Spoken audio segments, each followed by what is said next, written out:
Il était une fois un escargot qui partait en vadrouille pour se rendre à l'anniversaire du petit prince. Sur son trajet, il rencontre un pingouin en pleine discussion avec une girafe. Les deux n'arrivent pas à se mettre d'accord sur l'itinéraire à emprunter pour se rendre jusqu'au palais, car eux aussi se rendent à l'événement qui aura lieu pour l'anniversaire du petit prince. C'est tout droit, à gauche. Non, non, non, non, à droite, j'en suis sûr. À droite. Non, à gauche, fais-moi confiance. Mais il fait froid à droite. Regarde, la température est négative. Il fait -1000. Regarde, qu'est-ce qui se passe? Regarde ce que je vois. Quoi? Une moufle? Une moufle? Et alors?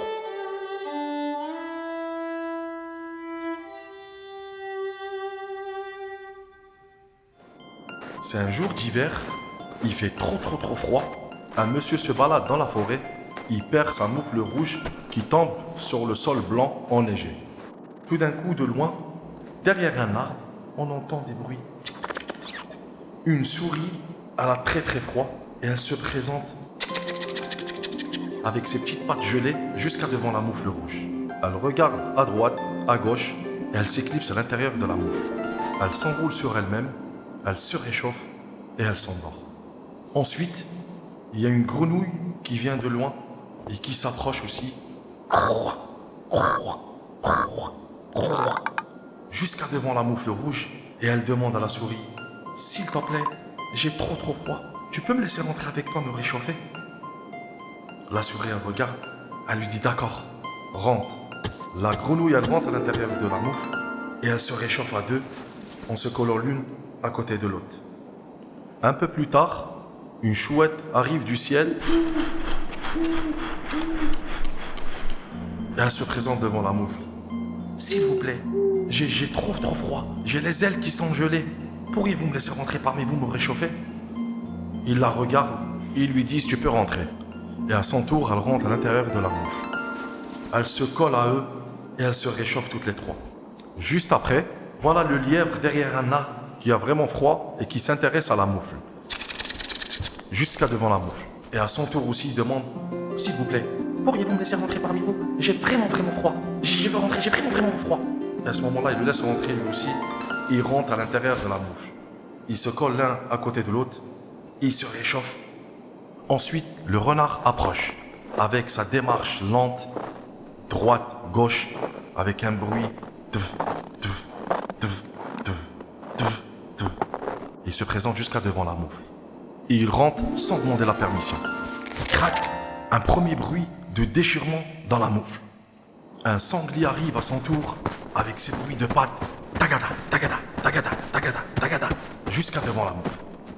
Et il demande: s'il vous plaît, laissez-moi rentrer, j'ai vraiment froid, j'ai les pieds gelés, j'ai envie de rentrer me réchauffer parmi vous. Et à ce moment-là, il se concerte, il le laisse rentrer. Il rentre à son tour. Et les voilà assis à l'intérieur de la moufle. Et on entend un deuxième craquement, crac, sur l'autre côté de la moufle. Mais malgré cela, la laine de la moufle, elle résiste encore. Après cet événement-là, voilà le gros ours qui approche de la moufle.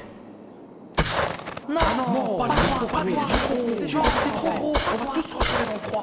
Bonjour, s'il vous plaît, laissez-moi rentrer. J'ai très froid en pattes. J'ai vraiment froid. Laissez-moi rentrer me réchauffer parmi vous. Il finit par rentrer à l'intérieur de la moufle et d'un coup, crac, crac, crac, 3 déchirements dans la laine de la moufle. Et soudain, le bruit d'une fourmi qui se présente et qui avance vers la moufle et qui rentre tout doucement, on n'entend même pas.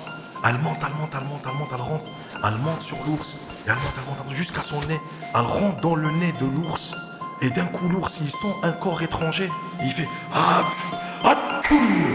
et d'un coup crac, crac, crac, crac. La laine de la moufle elle saute et ils se retrouvent tous dans le froid.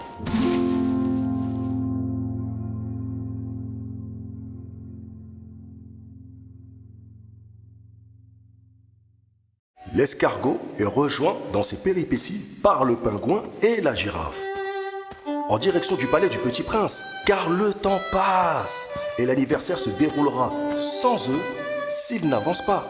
De fil en aiguille, le temps s'améliore et sous un soleil de plomb, les nuages avancent. les nuages passent au-dessus d'une souris et d'un lion. C'est l'histoire d'une souris.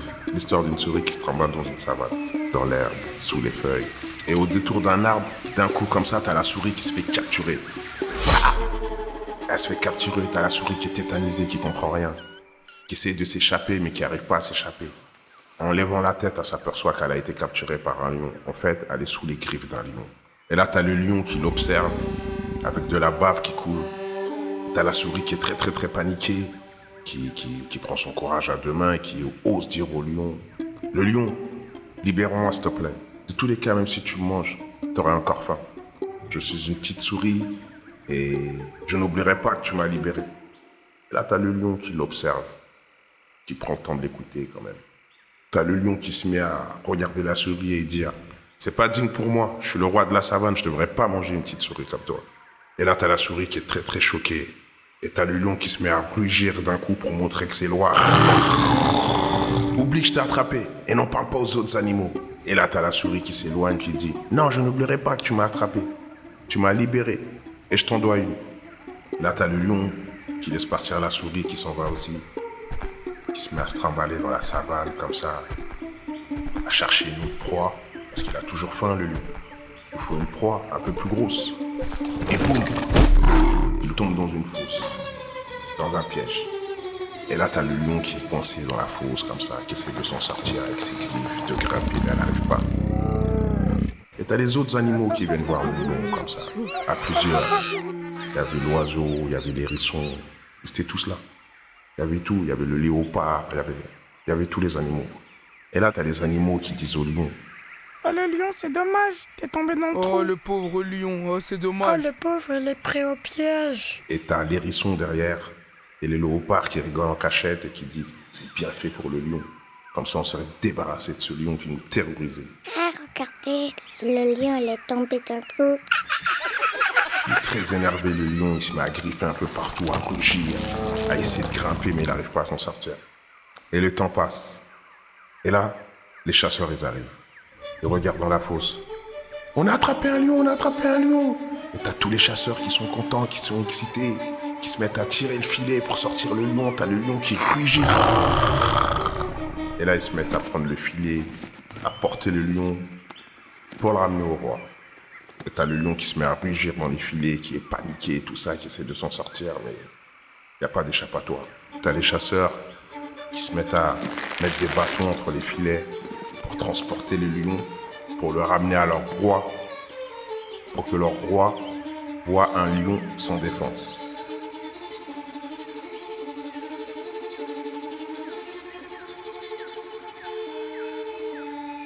Le lion était pris dans les filets, il ne savait plus quoi faire, il était recroquevillé, il était abattu. Et puis tout d'un coup, il entendit derrière lui l'herbe bouger et la petite voix de la souris. Le lion, me voilà, je suis venu t'aider, je suis venu tenir ma promesse. Et le lion lui dit, ne te moque pas de moi, dans ma situation, personne ne peut m'aider, je ne ferai même pas peur à une petite puce. Mais la souris avait plus d'un tour dans son sac. Elle se mit à ronger le filet. Corde après corde, maille après maille, le filet se mit à s'ouvrir petit à petit. Le lion a été piégé, il est vraiment emmêlé. Mais arrive la souris, avec ses dents elle sourit. Et hop, elle coupe les fils. Et hop, le lion se défile. Et hop, elle coupe les fils. Et hop, le lion se défile. Le lion se retrouva les quatre pattes au sol et se mit à rugir. Les humains paniquèrent, prirent leurs jambes à leur cou et coururent. Une fois débarrassé des humains, le lion retourna dans son royaume. Tous les animaux qui faisaient semblant de pleurer le roi furent surpris de son retour. Ah, on est bien sans le lion. Ah, le lion, qu'est-ce qu'on est bien sans lui. Ah, le lion, oh, tu nous avais manqué. Dans ton royaume, nous t'attendions tous. Mais le lion n'était pas dupe, il vit clair dans leur jeu. Je n'ai pas besoin de vous, je n'ai qu'un seul vrai ami, la souris. Souris, viens avec moi, je t'invite à habiter dans ma crinière. Mais la souris n'était pas intéressée. Mon ami le lion, je ne suis pas fait pour habiter dans ta crinière, mais si tu as besoin de moi, je serai toujours là pour toi. Dans leur épopée, en direction du palais du petit prince, une maison leur apparaît au loin. Elle a l'air abandonnée, mais elle surgit au milieu du chemin. Dans un élan de curiosité, la girafe passe une tête dans la maison. Et qu'est-ce qu'elle découvre? Une bonne vieille, un bon vieux, en pleine réflexion.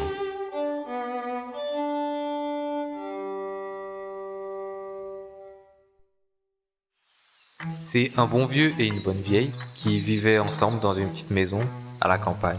Une petite après-midi, il faisait beau, il faisait chaud. Le bon vieux avait envie de pain d'épices. Il dit à sa femme: Tiens, si tu nous préparais un petit peu de pain d'épices. Elle lui répond: Mais tu sais bien qu'on n'a plus de farine, je peux pas faire de pain d'épices. Il lui dit: Mais si, tu vas dans la cuisine, tu ouvres la boîte, il y a un sac dedans. Tu secoues ce sac, tu grattes bien la boîte et tu vas bien réussir à trouver un petit peu de farine. La vieille, elle écoute, elle va dans la cuisine, elle ouvre la boîte, elle secoue le sac, elle gratte dans la boîte et effectivement, elle arrive à récupérer 2-3 poignées. Elle confectionne un petit bonhomme en pain d'épices, des petites jambes, des petits bras et une grosse tête. Une fois que c'était prêt, elle le met dans le four et le fait cuire. Le petit vieux retourne lire son journal, la mamie va s'occuper de ses fleurs, elle les arrose et là, une bonne odeur de pain d'épices envahit la maison. Viens, c'est maintenant, c'est prêt. Ils vont dans la cuisine, le bon vieux ouvre le four lentement et d'un coup le petit bonhomme saute, il passe entre les jambes du vieux et s'enfuit en courant. Le vieux et la vieille se retournent, courent derrière lui et ils crient: Reviens, reviens, reviens. Le petit bonhomme s'arrête pas et continue à courir. Il les regarde et il leur dit: Courez, courez, jamais vous me rattraperez, jamais. Courez, courez, courez, jamais vous me rattraperez. Courez, courez, courez, jamais vous me rattraperez. À force de courir, il arrive dans un champ et tombe sur une grosse vache en train de manger de l'herbe. Et elle lui dit: Mais qu'est-ce que tu fais là, toi? C'est mon champ ici. Je t'ai senti arriver de loin, je vais te manger. Le bonhomme, étonné, lui répond: Jamais, jamais tu mangeras. Je viens d'un sac qu'on a secoué, d'une boîte qu'on a grattée. J'ai fui le bon vieux et la bonne vieille. C'est pas toi qui vas me manger. Il passe entre ses pattes et s'enfuit en courant. Et il disparaît. Il court, il court, il court, il court. Il se retourne et il crie: Courez, courez, jamais vous me rattraperez. Courez, courez, courez, jamais vous me rattraperez. Courez, courez, courez, jamais vous me rattraperez. Le bon vieux, la bonne vieille, la vache lui court derrière, Reviens, reviens, reviens. À force de courir et de courir, le bonhomme arrive dans un bois. Au milieu du bois, il tombe sur un loup. Le loup le regarde. Je vais te manger. Tu sens bien bon, toi. Le bonhomme, comme à son habitude, lui répète: Jamais tu me mangeras. Je viens d'un sac qu'on a secoué, d'une boîte qu'on a grattée. Le bon vieux, la bonne vieille essaie de m'attraper. La vache me poursuit. C'est pas toi qui vas me manger. Il s'enfuit entre ses pattes et il court, il court, il court. Le loup crie derrière lui: Reviens ici, reviens. Le bon vieux, la bonne vieille, la vache et le loup lui courent après. Ils se retournent: Courez, courez, courez, jamais vous me rattraperez. Courez, courez, courez, jamais vous me rattraperez. Courez, courez, courez, jamais vous me rattraperez. À force de courir, il arrive dans un pré. Au milieu du pré, un vieux renard allongé. Il le regarde, il se lève difficilement et lui dit: Qu'est-ce que tu fais là, toi? T'es dans mon pré ici, t'as rien à faire là. Le petit bonhomme lui dit: Je viens d'un sac qu'on a secoué, d'une boîte qu'on a grattée. J'ai fui le bon vieux, la bonne vieille, la vache et le loup. Et toi aussi je te fuirai. Le renard se rapproche et lui dit: Viens, rapproche-toi de moi. J'entends pas ce que tu me dis, je suis très très vieux. J'entends rien de ce que tu me dis, rapproche-toi. Le petit bonhomme se rapproche et lui répète fièrement: Je viens d'un sac qu'on a secoué, d'une boîte qu'on a grattée. J'ai fui le bon vieux, la bonne vieille, la vache, le loup, et toi aussi je vais te fuir. Le renard le regarde et lui répète: Je suis très très vieux. Rapproche-toi encore un peu, monte sur mon museau et répète-moi ce que tu viens de me dire. Le petit bonhomme se rapproche, il saute sur son museau et hop, le renard le mange.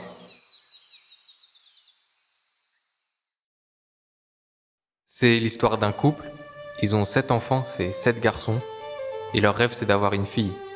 Un jour, la mère, elle est enceinte, elle accouche et c'est une fille. Ils sont contents, ils sont heureux. Mais toute petite, elle est malade, elle pleure tout le temps. Du coup, son père, il décide d'envoyer ses garçons chercher de l'eau pour lui verser sur le front et la guérir. Il prend une cruche, il leur donne et il leur dit « Allez au puits, remplissez cette cruche et ramenez-la moi, qu'on puisse le verser sur le front de votre petite sœur. » Les garçons, ils sont contents, ils partent en courant jusqu'au puits. Arrivés là-bas, ils veulent tous remplir la cruche en premier. Donc ils tirent d'un côté, de l'autre, et la cruche, elle tombe dans le puits, elle se casse. À la maison, le bébé, il est en train de pleurer. Il crie, la mère, elle essaie de la calmer. Le père, il tourne en rond, il commence à s'énerver. Et il dit « Mon seul souhait, ce serait que mes 7 garçons se transforment en corbeaux. » Et au moment où il dit ça, puis un bruit dans la maison, et il y a 7 corbeaux qui passent au-dessus de la maison. Et là, il y a un silence. Le père et la mère se regardent. La petite se calme. Et le temps passe. Le temps passe. Elle grandit. Et ses parents lui ont jamais raconté l'histoire de ses 7 frères qui se sont transformés en corbeaux. Et un jour, il y a sa mère qui l'envoie au marché pour aller acheter des aliments. Et elle se met à marcher comme ça pour aller au marché. Et elle va acheter ses aliments, tout ça. Et sur le retour du marché, elle entend des gens parler. Et elle entend que ça parle de ses 7 frères. Mais elle ne comprend pas parce qu'elle n'a jamais entendu parler de cette histoire-là. Et elle rentre en courant chez elle, elle tape à la porte. Et elle dit « Maman, t'es où? C'est quoi cette histoire de 7 frères transformés en corbeaux ?» Et ses parents la calment, lui disent de s'asseoir, lui disent de se calmer.